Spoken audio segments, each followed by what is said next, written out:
어떤 승객은 비행기 날개에 눈이 쌓이면 이대로 운행을 계속해도 되는지 우려하는 반면, 어떤 승객은 비행기가 제때 출발하지 못했거나 회항을 했다고 승무원에게 불평을 한다. 이런 차이는 어디에서 비롯된 것일까? 세상의 모든 것은 알고 있는 만큼 보인다. 비행도 마찬가지다. 비행기와 조종사, 운항 시스템과 탑승 절차 등 그 모든 항공 지식은 그 사회의 철학적, 역사적 배경 속에서 이해할 때 비로소 온전한 자기 것이 된다. 이 책을 통해 그동안 독자들이 항공여행 중 이따금 겪었던 지루한 순간들이 의미있고 흥미로운 경험으로 바뀌기를 바란다.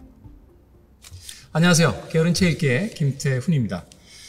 우리가 비행기를 타고 여행을 떠날 때 그 설레는 기분만큼이나 비행기라는 공간은 어쩌면 우리들에게 가장 낭만적인 공간의 하나로서 비춰지지 않을까 하는 생각이 듭니다. 그럼에도 불구하고 우리가 늘 마치 신발처럼 이용하는 이 비행기에 대해서 막상 질문을 받게 되면 아는 것이 별로 없다라는 생각을 하게 됩니다. 그래서요, 해외여행, 코로나 시대가 끝난 이후에 가장 많이 하고 싶은 것이 바로 그 해외여행이 아닐까 하는 생각이 드는데, 곧 다가올 그 평화 시대에 다시 한번 해외여행을 기획하시는 분들을 위해서 우리를 실어나를 그 비행기에 대한 모든 것을 소개해드릴 책과 그 저자분을 모셨습니다. 자, 플레인 센스의 저자 김동현 작가님 나오셨습니다. 안녕하세요. 안녕하세요. 네.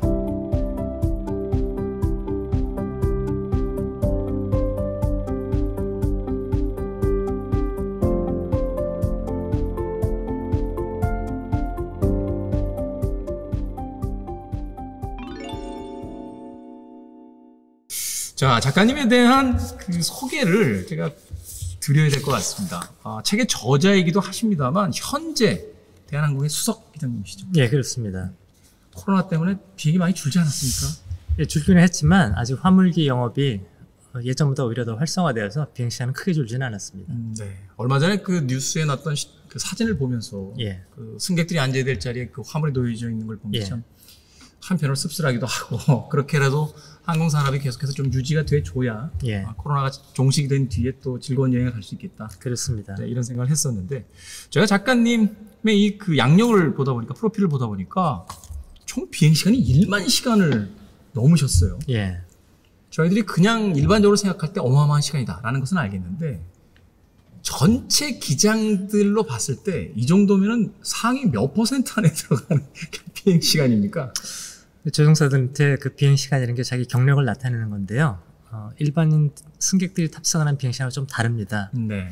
조종석에 앉아서 조종을 1시간만 경력으로 적을 수 있거든요. 그러니까 8시간 비행을 해도 내가 3시간만 조종했으면 그 3시간만 인정이 되는 거군요. 그렇습니다. 그래서 예를 들어서 서울에서 뉴욕까지 가면 보통 14시간 정도 나오면 법적으로 1인이 하루에 8시간 이상 비행을 못하게 되어 있습니다. 네. 피로 관리를 위해서죠. 그러면 7시간씩 비행을 하게 되지 않습니까? 그래서 7시간만 기록을 하게 됩니다. 네. 그렇게 채운 시간 10,000시간인데요. 보통 기장들이나 에어라인 조종사들이 1년에 최대 채울 수 있는 시간이 500시간? 500시간. 예, 많으면 600시간 이 정도 됩니다. 그러니까 10,000시간이라고 하면 20년에 그렇죠. 20년은 비행을 해야 최장으로 다 비행 시간을 채워서도 20년을 해야. 그렇습니다. 중간에 뭐 이렇게 기종전환 교육을 받거나 이러면 또 한 1년 6개월 이렇게 훈련만 받는 경우도 있거든요. 그러니까 보통 저처럼 한 25년 경력이 넘으면 그때 보통 10,000시간이 채워집니다. 10,000시간의 비행. 대단하십니다. 자, 오늘 이제 기장님이자 작가님이 나오신 이유는 플레인 센스라고 하는 바로 이 책을 설명해 주시기 위해서입니다. 예. 비행도 바쁘시고 또 교육도 시키셔야 되고 회사에서의 또 다른 어떤 업무들도 있으셨을 텐데 이 책을 쓰시게 된 어떤 계기가 있으실 것 같아요. 사실 책이라는 게 한번 쓰고 싶다 이렇게 쓰는 게 아니라 분명한 목적성이 있어야 이 자리에 앉아서 이 긴 원고들을 이제 써나가게 되는 거잖아요. 목적이 있었던 것보다는 제가 처음 비행 생활을 시작할 때는 이제 1세대 외국 기장들하고도 비행을 많이 했는데요. 이제 그들에게 같이 비행을 하면서 제가 몰랐던 것, 그런데 잊고 싶지 않은 것, 또는 더 알고 싶었던 것, 이런 것들을 치르지 호텔에서 내리면 그 그 노트를 했습니다. 아, 이야기 듣고 그렇습니다. 또 그 알려준 것에 대해서. 예. 네. 그 노트들이 쌓이고 쌓이면서 거기에 또 같은 지역을 비행할 때마다 새로운 정보들이 쌓이고 덮이고 이렇게 네. 하면서 이제 이게 한 권의 책으로 나오게 된 게 플레인 센스가 되겠습니다. 네. 근데 사실은 이제 뭐 출판사에서의 어떤 편집의 묘도 있었겠습니다만, 제가 이제 책을 읽어나가면서 참 그 놀랐던 것들이 뭐냐면, 제가 이런 이야기를 되게 좀 실례긴 합니다만, 전문적인 기자님이십니다만, 전문적인 작가는 아직 아니시라고 제가 예. 생각이 됐는데, 작가는 타이틀 아주 어색합니다. 네. 그럼에도 불구하고 이 첫 장을 잡는 순간 400페이지에 가까운 이 책을 단숨에 읽게 됐어요. 사실은 그것은 이제 흥미로운 이야기가 있었기 때문이기도 합니다만 아주 유려한 글솜씨가 있으셔서 그 글이라는 것도 일종의 리듬이라 이제 타고 들어가면 그 리듬이 아주 일정하고 그 훌륭할 때 계속해서 이제 글을 읽게 되는 그런 힘이 있는데 글은 따로 공부를 하신 겁니까? 아니요, 그런 공부한 적 없고요. 책 읽기는 좋아했습니다. 저희가 외국에 나가면 주로 시차가 안 맞으니까 밤에 깨 있을 시간이 많은데 그 현지에서 밤 시간이요. 그 밤 시간 보낼 때 정신은 명료하고 가장 좋은 게 책 읽기였습니다. 책 읽기. 그래서 보통 비행 나갈 때 책을 한두 권씩 가지고 나가게 되거든요. 읽다 보면 이제 그 중에 어떤 표현들은 식상하기도 하고 어떤 표현들은 마음에 와닿기도 하고 저는 그런 걸 이제 나름대로 정리하는 게 재미가 있더라고요. 그래서 제 나름대로의 그 표현이랄까, 네. 문투라고 할까 이런 게 생긴 것 같습니다. 자, 이 책이 왜 흥미로웠냐면요. 첫 장부터 쏟아지는 에피소드가 귀에 쏙쏙 들어옵니다. 특히나 이제 우리가 영어식 표현으로 이야기했을 때 이 항공기 납치. 저는 사실 이제 플레인 센스라고 해서 비행기가 가는 모든 것이라고 이야기했을 때 뭐 비행기가 뜨는 원리라든지 이런 어떤 과학적인 사안들을 가지고 저희에게 이제 설명을 하시려고 했다라면 재미없죠. 예, 좀 재미없고 흥미를 잃었을 텐데 첫 장부터 자극적인 소재가 등장합니다. 그리고 항공기 납치의 어떤 역사에 대한 부분들에 대한 이야기가 나오는데 저도 처음 알았어요. 하이제킹이라고 하는 그 영어로 이제 비행기 납치라고 하는 단어가 역마차를 그 강탈하던 서부 시대의 강도들이 마부에게 야 이제 그만 도망가고 세우지라는 의미로서 이봐 하이잭, 그러니까 존의 어떤 애칭 같은 말하자면 난 너한테 인사를 건넬 만큼 가까이 있으니까 이제 그만 세워 라고 했던 용어로부터 시작됐다. 예. 굉장히 재밌었습니다. 네. 저도 재밌었는데요. 처음 들었을 때 사실 어떤 단어의 어원, 기원이라는 것은 솔직히 말씀드리면 저는 알 수 없다고 생각합니다. 누가 말하는 것도 그분이 주장할 수 있고, 그죠. 예, 그것이 어떤 주류를 이루어서 그게 어원이라고 형성되기도 하는데요. 하이잭의 어원은 보통 두 가지로 말들을 합니다. 보통 라인에서는 방금 소개해 주신 그 에피소드로 소개를 하고요. 또 어떤 사전에서는 예, 그 의미로도 사용을 하긴 하는데 하이는 이제 높은 하이. 높은 하이. 예. 잭. 예. 저는 이쪽이 더 마음에 들었습니다. 이렇게 해석하고 싶었어요. 아, 그렇죠. 사실 이것은 어떤 뭐 공식화되어 있는 오피셜한 어떤 어원이 아니기 때문에 그렇습니다. 구전되는 것들 중에 이제 우리가 취사 선택할 수 있는데. 맞습니다. 사실은 저도 이 그 하이잭이라고 하는 그 역마치 강도들의 그 이야기가 굉장히 인상적이었던 것은 우리가 어원 하나를 이해하기 위해서도 미국의 어떤 역사라든지 여러 가지 어떤 그 상황 당시 어떤 일화 같은 것들을 이제 알게 되니까 그 첫 장부터 굉장히 뭐라고 할까요? 책을 읽어내는 순간 이거 한 권 다 읽고 나면 되게 똑똑해지겠다라는 생각이 들면서 비행기에 타면서 이제 같이 갈 일행들에게 해줄 이야기들이 정말로 많이 생기는구나 하는 아주 즐거운 출발점이 됐습니다. 그러면서 또한 인상적인 이야기를 하나 하시게 되는데 수많은 어떤 그 비행기 납치 사건들이 벌어졌을 때 이제 기장이라든지 승무원에게 이야기하는 것들 중에 핵심이 뭐냐면 Don't try to be a hero. 예, 그렇습니다. 영웅이 되려고 하지 마라. 예. 여기서 어떤 저들을 제압하려고 하지 말고 만약에 누군가가 비행기를 납치하면 최우선적으로 승무원의 안전을 생각한 다음에 그들이 시키는 대로 이제 원하는 곳에 가서 비행기를 내려줘라 하는 것이 첫 번째 가장 중요한 부분이다. 그런데 2011년에 있었던 그 9.11 사태 이후에 2001년이죠. 죄송합니다. 2001년에 있었던 9.11 사태 이후에 이 제1규칙에 대한 부분들이 사실은 좀 혼란스러워지기 시작했다. 네, 지금 깨졌죠. 전혀 달라졌습니다. 그 부분에 대한 얘기를 좀 들려주시죠. 네, 그 2000년을 전후로 그런 사건들이 많이 일어났는데요. 2000년 전까지 제가 처음 입사했을 때도 그렇게 교육을 받았고, 비행 중에 어떤 그런 비상 상황, 납치 사건이 발생을 하거나 테러 시도가 있으면 첫 번째 저희들이 책임이 비행기와 승객, 승무원, 즉 모든 탑승자의 안전을 책임지는 게 저희 최종 책임이거든요. 그렇죠.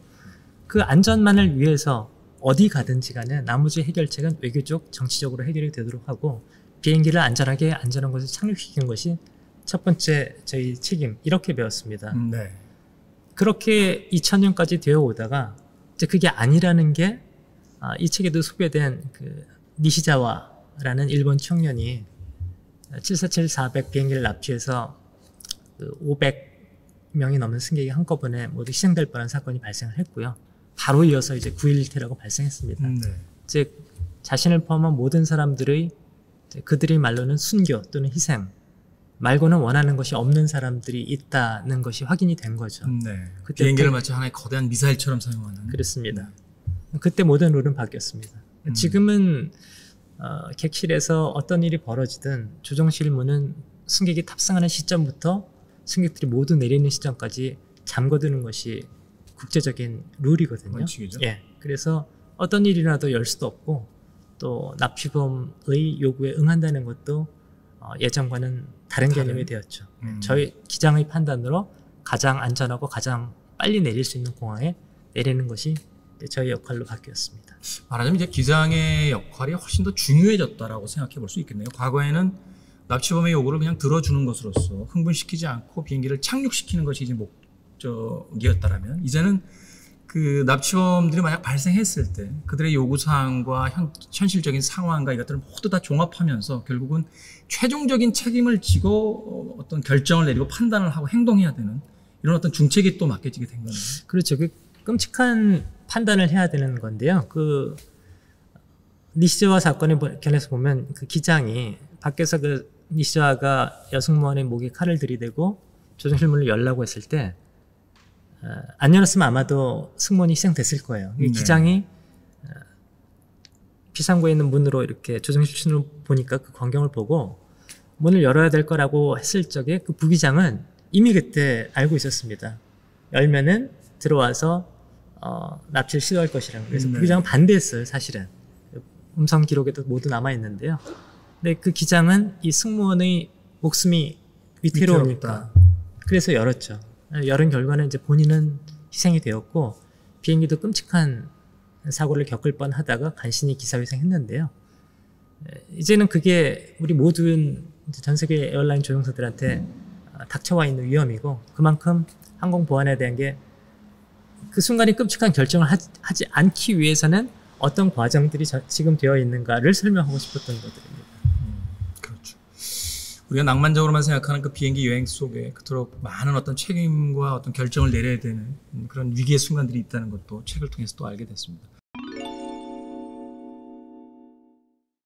이런 거 좀 여쭤볼게요. 비행을 1만 시간 하셨으니까 별의별 진상들이 다 있었을 것 같습니다. 여기 책의 앞부분에도 나옵니다만 중국 비행기 타서 맥주 한 잔 더 달라고 했더니 안전요원이 와서 너 안 된다. 그만 먹어라. 노모 비어라고 이야기했다는 일화도 굉장히 그 재미있는 어떤 일화로서 담겨져 있는데 저는 보지는 못했습니다만 들은 이야기 중에 하나가 뭐 비상구를 말하자면 그분 입장에서는 일종의 공황장애나 이제 폐쇄공포증 같은 게 오셔서 못 견디니까 예. 사실 이제 비행기 화장실에서 담배 태우시는 분들 가끔 뉴스에 나오잖아요. 근데 그냥 우리는 몰상식하다라고만 이야기하지만 그 어떤 정신과 의사한테 이야기를 들으니까 이게 공황장애가 심하게 오면 상식적이지 않은 행동을 하게 된다고 하더라고요. 예. 그런 일이 벌어졌을 수 있다 이런 예. 이야기를 하던데 예. 기장님이 보셨던 여러 진상이라든지 황당한 사건들 중에서 기억하시는 게 있다면 좀 알려주시죠. 일단 저는 그분들이 이제 소위 진상이라고는 생각하지 않고요. 잘 모르셔서. 제가 그냥 그렇게 예. 쓰겠습니다. 잘 모르셔서 그랬다고 생각을 합니다. 그런데 일단 부담스러운 게 그 기내에서 그런 행위가 벌어지면 항공법으로 기장은 그걸 관계기관에 내려서 보고를 해야 됩니다. 네. 그 사안에 따라서 어떤 건 24시간 내에, 어떤 건 7일 내에 이렇게 보고를 해야 되는데 제가 그럼 그 승객을 보고를 해야 되거든요. 네. 그럼 그 승객은 예를 들어서 도착지가 뭐 미국이었다, 좀 보안이 엄격한 호주 뭐 이런 데였다. 이러면은 바로 그분은 네. 여행 일정커녕 심각한 상황에 처하게 됩니다. 그렇죠. 타지에서 구속당하는 상황이 벌어지니까. 그렇죠. 그런데 만약에 제가 그걸 보고를 하지 않으면 기장이 책임을 져야 합니다. 네. 저는 어느 쪽도 맞고 싶지 않거든요. 또 그런 이야기를 해주셨어요. 항공 승무원들이 아무리 어려 보이지만 그들은 훈련받은 베테랑이기 때문에 위기 상황일 때 그들의 이야기를 듣는 것이 굉장히 중요하다. 그러면서 자기만 생각하다가 비상 상황 시 그 러기지라고 하죠. 짐 내리겠다라고 하다가 그 몇 초의 아까운 시간을 잃게 되고 그래서 더 큰 사고로 이어질 수 있으니 제발 승무원들 이야기 들어라. 심지어는 우리나라에서 컴플레인 한 이야기 중에 그 승무원이 비상 상황에서 반말했다고 어떻게 반말을 할 수 있냐고 하는데 전체 항공 규정에는 뭐 플리즈가 붙는 아주 긴 문장보다는 신발 벗고 뛰어라고 하는 아주 단순한 명령어로서 이야기하게 돼 있다라고 또. 예, 비상 상황에서 전 세계 공통적인 거는 이제 오버헤드 빈을 열고 가방을 꺼내려는데 거기까지는 인정은 아니지만 심정적으로 이해는 됩니다. 네. 그런데 정말 이해할 수 없는 것, 또 화도 나요. 좀 그건 찍습니다. 그 휴대전화로. 그 유튜브만 보셔도 그런 광경들이 많이 올라와 있는 걸 보실 수 있어요. 그 비상 상황에서 승객들이 탈출하는 거, 아수라장이 된 상황을 이렇게 다 찍어서 개인 SNS에 올려서 많은 조회수를 기대를 하고 올리는 거겠죠. 근데 그게 본인들이 SNS에서 본인들을 과시하기 위한, 경험을 과시하기 위한 것에서 멈추는 게 아니고 그 많은 사람들이 그 긴박한 순간에 탈출 기회, 그리고 어떻게 보면 인명의 손실까지 초래할 수 있는 행위거든요. 그렇죠. 예, 그걸 볼 때는 화가 납니다. 우리가 그 재난 영화를 보면 꼭 그런 분들 한 분씩 있잖아요. 예, 영화적 캐릭터라고 이해를 해주시고 단호히 조치해 주시길 부탁드리겠습니다. 사실 그게 이 책을 쓴 이유 중에 가장 큰 부분이기도 합니다. 몰라서 발생한 일이라고 생각을 하고 진상을 보려고 했다고 생각하지 않아요. 이 책을 읽는 분들이라면 이게 이런 의미를 갖고 있는 위중한 위법 행위라는 걸 알면 안 하시겠죠. 네.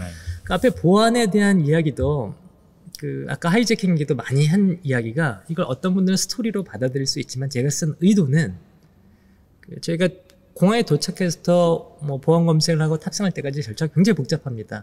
또 제가 그 국토교통부에서 조종사를 심사하는 위촉 심사관으로 심사를 했을 때 조종실 출입 절차가 상당히 복잡한데 그죠. 그걸 굉장히 꼼꼼하게 체크를 하고 지적을 했거든요. 그럼 일반 승객이 열면 회항해야 된다네요. 그렇습니다. 근데 가끔 이제 특히 서유럽 쪽에 작은 항공사 뭐 이런 데서는 아직도 그 보안 시스템을 좀 허술하게 운영하는 항공사들이 있어요. 조종실문도 안 닫고 비행하는 경우도 있고 아직도 있습니다. 저도 엑스트라 그러니까 승객으로 탑승했을 때 그런 경우를 몇 번 봤는데요.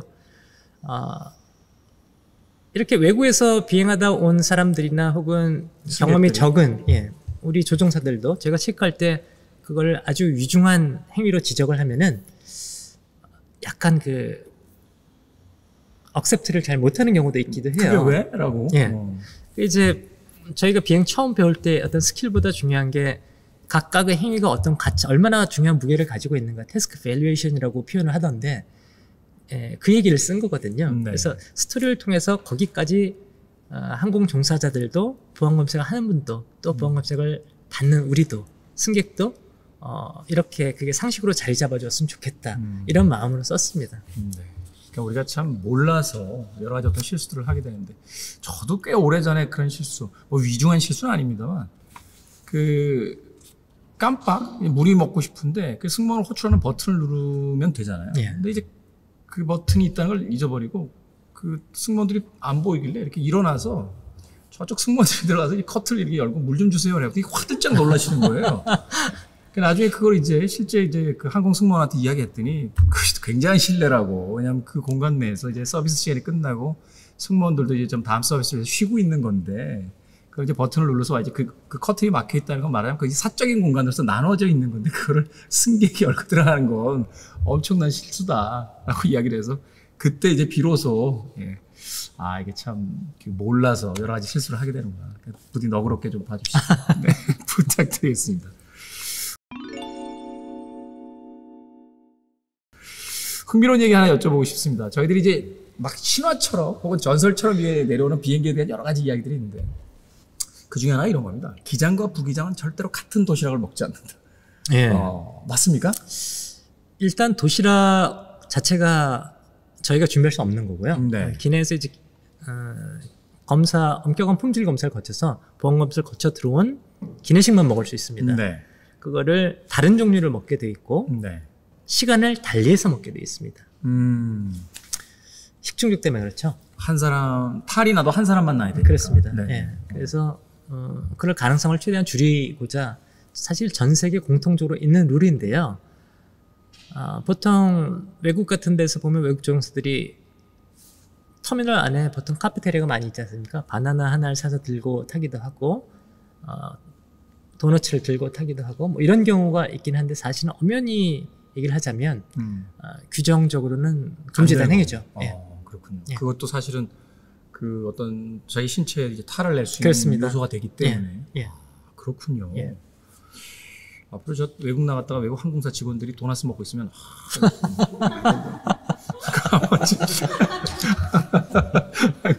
야, 한국 기장들은 안 그래도 당신들 그러시는 거 아니야? 이야기를 해야 되지 않을까 하는 생각이 듭니다. 그렇게 아주 작은 디테일 하나까지도 승객들의 안전을 위해서 여러 가지 어떤 신경을 쓰고 있다는 것이 참 인상적이었습니다. 이 책을 보면서 그 구절이 있더군요. 이 항공의 모든 매뉴얼들은 다 필요로 쓰여졌다. 그러니까 수많은 사고들을 경험하면서 그것을 통해서 이제 계속해서 개선되면서 현재 어떤 매뉴얼들과 그 규칙들이 만들어지고 있다라는 이야기를 해주셨습니다. 그렇습니다. 방금 말씀하신 그 식중독에 관련된 내용이 규정으로는 딱 한 줄이거든요. 기장과 부기장은 같은 시간대에 같은 종류의 음식을 먹어서는 안 된다만 있습니다. 네. 근데 그게 어떤 의미인지 얼만큼 중요한지를 알려면 그 내력, 배경, 히스토리 네. 이런 걸 알아야 하는데요.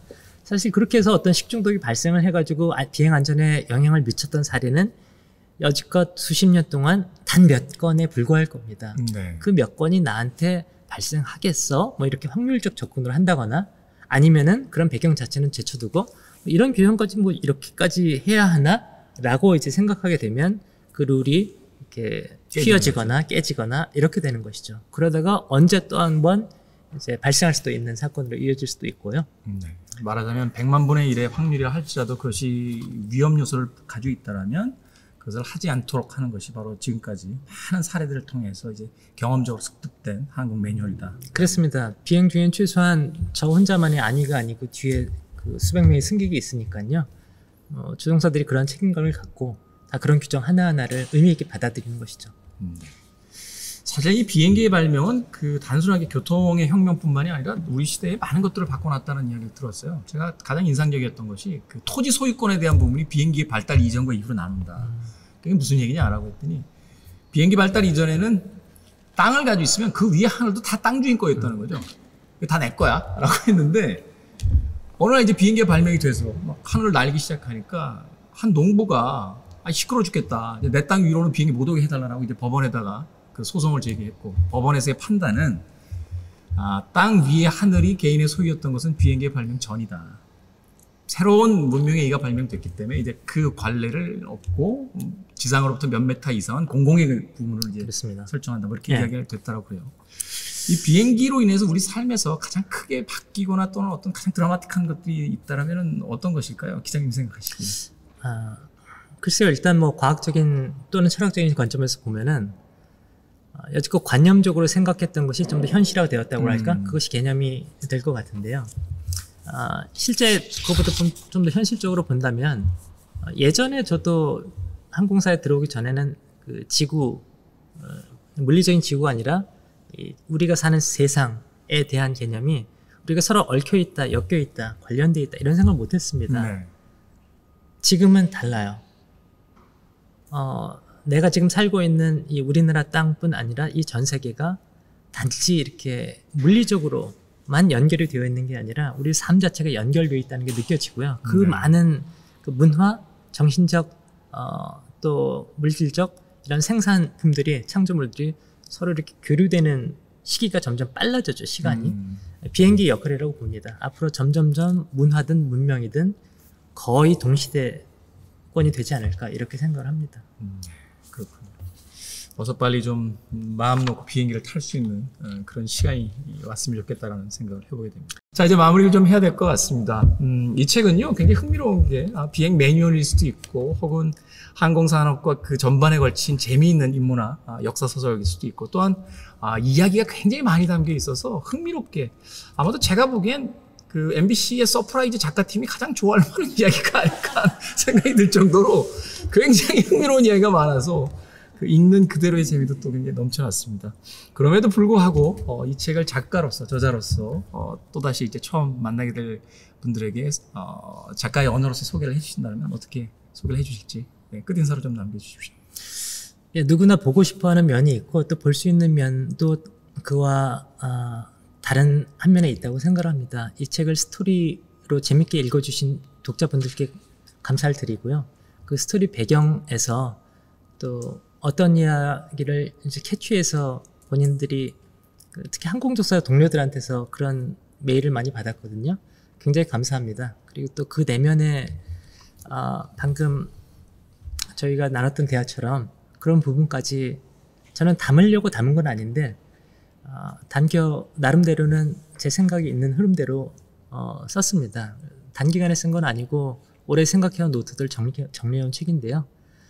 책이 독자 여러분들께 충분히 사랑을 받고 또 이게 의미 있는 작업이 된다면 나머지 있는 제 정리 노트들도 조만간 2권, 3권으로 뵐 수 있는 기회가 주어지길 바랍니다. 감사합니다. 네. 플레인 센스 이렇게 설명이 되어 있습니다. 지식의 경계를 누비는 경이로운 비행 인문학이라고 되어 있는데 이렇게 딱딱한 언어가 아니더라도 충분히 재미있고 흥미진진하며 또 읽고 나면 비행기를 탈 때마다 이 기장님 및 승무원들의 어떤 노고라든지 또는 비행에서 이루어지는 여러 가지 일들이 왜 그렇게 이루어져야만 하는가에 대한 폭넓은 상식도 제공받을 수 있는 그런 책인 것 같습니다. 오늘 나와주셔서 너무 감사드리고요. 앞으로 보다 승객들 안전하게 모실 수 있도록 힘써주시고 또 가끔 비행기에서 만나게 되면 인사 나눌 수 있는 그런 좋은 만남이었으면 좋겠습니다. 오늘 나와주셔서 너무 감사합니다. 초대해 주셔서 감사합니다. 저는 2부에 가 있겠습니다.